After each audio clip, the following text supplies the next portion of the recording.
Victory with S platform पर remove किए गए अकाउंट को पुनः रीस्टोर किए जाने पर जहां विक्टोरी विथ एस के उपयोगकर्ताओं में एक बार फिर उम्मीद की किरण जगी है, वहीं कुछ उपयोगकर्ता डबल अकाउंट बन जाने के वजह से और केवाईसी प्रोसेस की पूरी जानकारी नहीं होने के वजह से परेशानी महसूस कर रहे हैं। तो आज मैं इसी के संदर्भ में चंद बातें करने वाला हूं। यदि आप इसे जानना चाहते हैं तो इस वीडियो में लास्ट तक बने रहें, फुल वॉच करें। और यदि आपने अभी तक हमारे चैनल को सब्सक्राइब नहीं किया है तो आपसे छोटा सा रिक्वेस्ट है कि प्लीज़ आप हमारे चैनल को सब्सक्राइब कर लें और बेल आइकन के बटन को रिफ्रेश कर दें। नमस्कार दोस्तों, मैं राइटर विजय अपने यूट्यूब मंच से आपका हार्दिक स्वागत करता हूं। आप कैसे हैं? आई होप कि आप अच्छे होंगे, स्वस्थ होंगे और व्यस्त होंगे। आइए बढ़ते हैं विक्टोरी विथ एस प्लेटफॉर्म की ओर और सबसे पहले जानते हैं कि डबल अकाउंट कैसे बन गए। तो इसके संदर्भ में मैं आपको बताना चाहूँगा कि स्टार्टिंग के समय में जब हमारे फाउंडर्स मित्र किसी के भी रेफरल लिंक से अपना रजिस्ट्रेशन प्रोसेस कंप्लीट करते थे तो उस समय उसे ईमेल प्राप्त नहीं होता था। ईमेल प्राप्त नहीं होने के वजह से वह पैनिक हो जाते थे और पुनः एक न्यू ईमेल पता से रजिस्ट्रेशन कर लेते थे। उस ईमेल पर भी उसे विक्टोरी विथ एस प्लेटफॉर्म के माध्यम से ईमेल प्राप्त नहीं होता था और फिर वह तीसरे बार भी एक न्यू ईमेल पता से रजिस्ट्रेशन कर लेते थे, लेकिन उस बार भी उसे ईमेल प्राप्त नहीं होता था।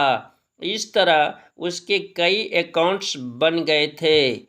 डबल अकाउंट्स बनने का दूसरा कारण यह भी था कि बहुत से ऐसे फाउंडर्स मित्र थे जिन्होंने अपना रजिस्ट्रेशन तो किया था लेकिन ईमेल वेरिफिकेशन और केवाईसी प्रोसेस कंप्लीट नहीं कर पाया था, जिस वजह से उसकी आईडी को सिस्टम से हटा दिया गया था, उसे रिमूव कर दिया गया था और फिर उन्होंने एक न्यू ईमेल पता से अपना रजिस्ट्रेशन प्रोसेस कंप्लीट कर लिया था। इस तरह एक ही व्यक्ति के कई अकाउंट्स बन गए और अब उन सारे अकाउंट्स को उसके ब्लेसर के सर्किल में रीस्टोर कर दिया गया है। तो अब उनके समझ में यह नहीं आता है कि वह किस आईडी का केवाईसी प्रोसेस कंप्लीट करे, किस आईडी का केवाईसी प्रोसेस कंप्लीट नहीं करे। इस तरह के उपयोगकर्ताओं के समस्या के निदान के लिए यदि केवाईसी से पूर्व प्रोफाइल एडिट का ऑप्शन होता तो निश्चय ही वह बाकी के आईडी को एडिट करके अपने दोस्तों या रिश्तेदारों के नाम से कर देते और फिर उसके लीगल डॉक्यूमेंट से उसका केवाईसी प्रोसेस कंप्लीट कर लेते।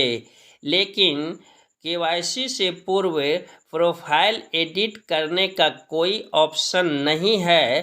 तो मैं तो यही कहूँगा कि अक्सर मिस्टर ढिल्लन सर कहा करते हैं कि आपकी जो भी समस्या है उसका फीडबैक मैं मिस्टर एस सर को अक्सर देता रहता हूँ। तो मैं तो यही चाहूँगा कि इस तरह के उपयोगकर्ताओं की जो भी समस्या है उसका फीडबैक आप मिस्टर एस सर को दें। आइए अब मैं केवाईसी प्रोसेस के बारे में बात करता हूं। तो मैं आपके जानकारी के लिए बता दूं कि जो भी आईडी रीस्टोर किए गए हैं मुख्यतः उसमें दो तरह के आईडी हैं। पहली आईडी वह है जिसने रजिस्ट्रेशन किया था और ईमेल वेरिफिकेशन भी कर लिया था, बट केवाईसी प्रोसेस कंप्लीट नहीं कर पाया था। और दूसरी तरह की आईडी वह आईडी है जिसने अपना रजिस्ट्रेशन किया था, लेकिन तत्काल विक्टोरी विथ एस प्लेटफॉर्म के माध्यम से उसे ईमेल प्राप्त नहीं हुआ था। तो आइए जानते हैं इन दोनों तरह के आईडी का केवाईसी प्रोसेस किस तरह कंप्लीट होगा। यदि आपने रजिस्ट्रेशन किया था और ईमेल वेरिफिकेशन भी कर लिया था, लेकिन केवाईसी प्रोसेस कंप्लीट नहीं हुआ था, तो अब आप केवाईसी प्रोसेस कंप्लीट करने के लिए जैसे ही अपनी आईडी को लॉगिन करेंगे, तो वह आपको सीधे रीडायरेक्ट केवाईसी वाले पेज पर कर देगा। और यदि आपने रजिस्ट्रेशन किया था बट आपका ईमेल वेरिफिकेशन नहीं हो पाया था और न ही केवाईसी प्रोसेस कंप्लीट हो पाया था, तो आप जब अपनी आईडी को अपने ईमेल पता और पासवर्ड के माध्यम से लॉगिन करेंगे, तो नेक्स्ट पेज पर आपको एक मैसेज प्राप्त होगा। उस मैसेज में रिसेंट ईमेल वाले बटन को जब आप टच करेंगे, तो आपके रजिस्टर्ड ईमेल पर एक मैसेज जाएगा।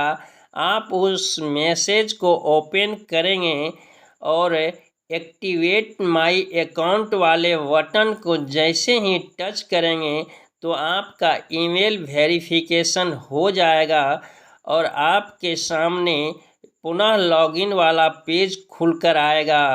अब आप पुनः अपना ईमेल पता और पासवर्ड के माध्यम से लॉगिन करेंगे, तो आपको रीडायरेक्ट केवाईसी वाले पेज पर कर देगा।